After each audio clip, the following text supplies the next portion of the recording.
और सरहद पर किसको भेजा जाता है? सबसे मजबूत योद्धा को भेजा जाता है।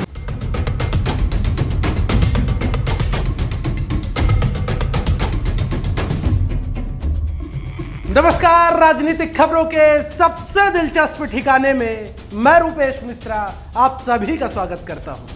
कहते हैं कि सियासत का अपना एक अलग दस्तूर और अलग रस्मों रिवाज हुआ करते हैं। जी हां, लेकिन ये बदलते वक्त के साथ खुद ब खुद नजर आ जाते हैं। जैसे आज सचिन पायलट के साथ ऐसा हुआ। सचिन पायलट विधानसभा पहुंचे तो कुछ बदला सा नजर आया और राजनीतिक प्रेक्षक अब इस बारे में अलग अलग कयास और अनुमान लगाने लगे हैं। क्या है पूरा मामला, उसे विस्तार से समझने के लिए देखिए हमारी खास रिपोर्ट। साहब, ये सियासत का दस्तूर है, बदलता जरूर है लेकिन वक्त के साथ।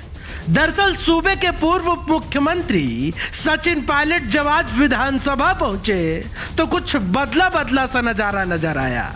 हुआ कुछ यूं कि पायलट की बैठक व्यवस्था में एक बार फिर से परिवर्तन लाया गया और पायलट को मंत्रियों के ठीक बराबर वाली सीट दी गई। इसी के साथ आज पायलट परिवहन मंत्री प्रताप सिंह खाचरियावास के ठीक बगल में बैठे।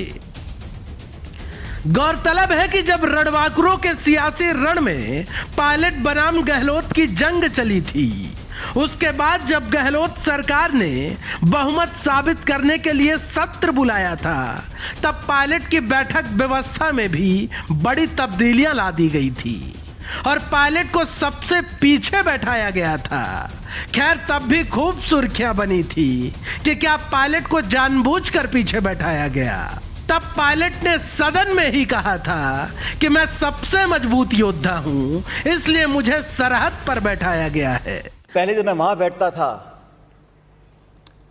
तो सुरक्षित था, सरकार का हिस्सा था। फिर मैंने सोचा कि अध्यक्ष महोदय ने और हमारे चीफ विप साहब ने मेरी सीट यहां पर क्यों रखी है। 2 मिनट मैंने सोचा और फिर देखा कि यह सरहद है, पक्ष है, विपक्ष है, और सरहद पर किसको भेजा जाता है?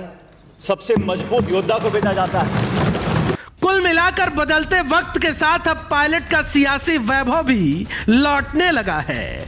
पायलट के बैठक व्यवस्था में बदलाव से ऐसे संकेत मिल रहे हैं। राजनीतिक प्रेक्षकों का इस बारे में कहना है कि पायलट अब मुख्यधारा में वापसी करने लगे हैं और ऐसा होना इस बात की ओर इशारा कर रहा है कि अब सब कुछ पहले से थोड़ा सामान्य होने लगा है। Bureau report, the fact India.